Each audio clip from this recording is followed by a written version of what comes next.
18 interpellations hier soir, Pierre, lors d'une manifestation interdite autour du tribunal de Paris, dans le 17e arrondissement. Environ 20 000 participants selon la préfecture de police, des jets de pierre, des tirs de gaz lacrymogène, manifestation en effet interdite, réalisée à la demande de la famille d'Adama Traoré, ce jeune homme noir de 24 ans mort en 2016 après son interpellation. C'est dans ce même tribunal qu'était dévoilée une nouvelle expertise réalisée à la demande de la famille. On va y revenir dans un instant. Mais d'abord, rendons-nous dans le 17e sur ce même parvis du tribunal. Justin Morin, vous êtes sur place. Quelle est l'atmosphère 12 heures après les émeutes ? Eh bien, les gyrophares orange des techniciens de la mairie ont remplacé les gyrophares bleus de la police. Sous le périphérique, des agents sont en intervention pour réparer la quasi-totalité des feux de signalisation, tous cassés ou à l'arrêt à cause de l'incendie qui s'est produit hier soir lors de la manifestation. Donc c'est la grosse pagaille, tout est bloqué ici. Guilhem habite et travaille dans le quartier. Ce matin, c'est des bouchons un peu partout avec des feux qui sont pétés. Il y a des poubelles brûlées, il y a tout un tas de choses qui ont été brûlées et qui ont été bougées. Mais ça n'a pas été la furie qu'on a pu connaître l'hiver dernier lors des manifestations des Gilets jaunes. Son épicerie lui a été épargnée, ce n'est pas le cas de l'hôtel Ibis juste à côté. Le directeur un peu dépité n'a pas souhaité s'exprimer malgré les vitres brisées de sa façade. Idem pour une agence immobilière et une concession de scooters pas très loin. Il reste aussi au sol des débris de vélos et de trottinettes brûlées. C'est le décor dans lequel Karim prend son café en terrasse. C'est désolant. C'est vrai qu'on peut manifester. Après les violences comme ça cassées, ça sert à rien. Parce qu'au contraire, ça décrédibilise les victimes et les proches des victimes. Moi, je préfère qu'on soit partie prenante pour une cause, sur des violences policières ou quoi que ce soit, mais par contre sans faire des violences, quoi. Parce que c'est pas ça qui va régler les choses. Il faudra également nettoyer les nombreux tags encore inscrits tout autour du tribunal de Paris. Pas de justice, pas de paix, Black Lives Matter, la vie des Noirs compte, ou je ne peux plus respirer. Des messages connus, les mêmes qu'aux États-Unis. Justin Morin, merci, en direct du parvis du tribunal de Paris dans le 17e. Pour vous donner une idée de ce qui s'est passé hier soir, écoutez ce jeune éducateur interpellé par la police. Boubacar dénonce une arrestation similaire à celle qui a coûté la vie à George Floyd aux États-Unis. Le 13 juin 2019, je me suis fait interpeller par la police de Clichy. Une interpellation extrêmement violente où ils m'ont écrasé au sol. Ils étaient en train de m'étrangler avec leurs genoux, je perdais mon souffle. Ils m'ont écrasé les parties intimes. Je les avais appelés pour signaler une disparition. Il y a une maman qui avait perdu sa fille. Ils m'ont dit que je correspondais à un profil.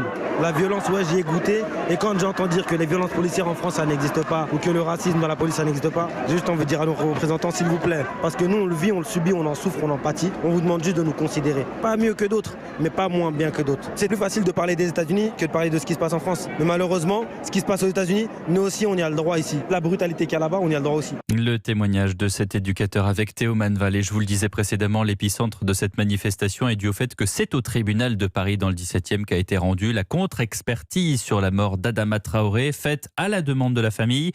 Et ce document, Guillaume Biet, il met en cause les gendarmes.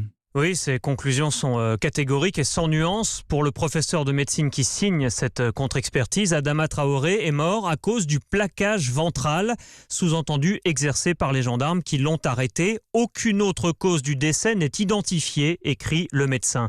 Alors c'est la deuxième fois que la famille d'Adama Traoré fait réaliser une contre-expertise qui va à chaque fois dans le même sens, celle défendue par ses proches, et qui va à l'encontre des autres expertises. Ce qu'il faut bien comprendre, c'est que depuis 4 ans dans ce dossier, il y a déjà eu 2 autopsies et 4 rapports d'experts désignés par la justice, 11 médecins différents, légistes et spécialistes.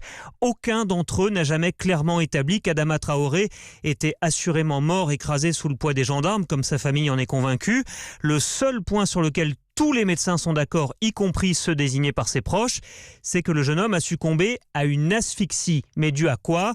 D'après la dizaine d'experts, ce serait à cause de multiples raisons médicales, alors que le médecin mandaté par la famille balaye les hypothèses de tous ses confrères. Merci Guillaume Biet. Bonjour Geoffroy Boulard. Geoffroy Boulard, bonjour. Vous êtes en direct avec nous sur Europe 1, maire du 17e arrondissement de Paris. Manifestement, vous ne nous entendez pas, on entend le souffle du téléphone, donc on va essayer de vous rappeler. Vous êtes avec nous, Geoffroy Boulard ? Oui, bonjour, pardonnez-moi. Bonjour, maire du 17e arrondissement de Paris. Vous dénoncez la tenue de cette manifestation parce qu'elle était tout simplement interdite ? Écoutez, c'est le principe d'une manifestation qui est interdite, c'est qu'elle ne doit pas avoir lieu. Elle a été manifestement interdite à la hâte, puisque c'était le matin même. Je rappelle que braver une interdiction de manifestation interdite, c'est puni par la loi, c'est 6 mois d'emprisonnement, 7 500 € d'amende. Alors, Là, la justice, elle devra mettre les leaders de cet événement face à leurs responsabilités, indépendamment de la cause qu'ils soutiennent. Et sur ce sujet, je crois que la justice doit passer pour tous. À partir du moment où il y a eu des violences, ça doit passer pour tous. Mais il y a une responsabilité pénale qui doit être engagée par les autorités vis-à-vis des organisateurs. Vis-à-vis des On est organisateurs. dans un état de droit. Et il y a eu, vous dénoncez aussi des manquements du préfet de police et du ministère de l'Intérieur ? Bah oui, écoutez, le dispositif, à l'évidence, était pas adapté. On s'est concentré sur la défense, et on peut tout à fait le comprendre, du tribunal, physiquement, avec des gendarmes mobiles très présents autour, mais totalement absents ailleurs. Et ailleurs, ce sont des habitations, ce sont des immeubles, ce sont des parcs. Et donc, on a fait le choix, en fait, tout simplement, au moment de la dispersion, qui s'est mal passée, hein, vous avez assisté à cela, on a fait le choix de sacrifier une nouvelle fois les quartiers avoisinants. Sacrifier, le mot est fort, hein, Geoffroy Boulard.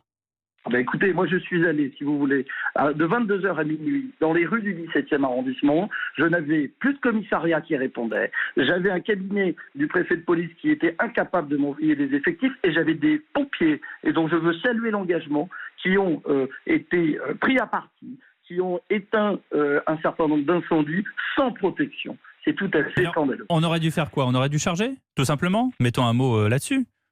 Non, pas du tout. Je pense que on n'aurait jamais dû laisser s'installer sur le parvis et devant le parvis des attroupements de plus de 10 personnes. Parce que, cher monsieur, on vous impose de ne pas être réunis à plus de 10 personnes. Pourquoi à partir du moment où on avait interdit cette manifestation, on a laissé faire, on a laissé cette manifestation prospérer. Le contexte, Geoffroy Boulard, le contexte de cette manifestation, le parallèle qui est fait aujourd'hui avec ce qui peut se passer aux États-Unis, vous l'entendez, vous le comprenez ?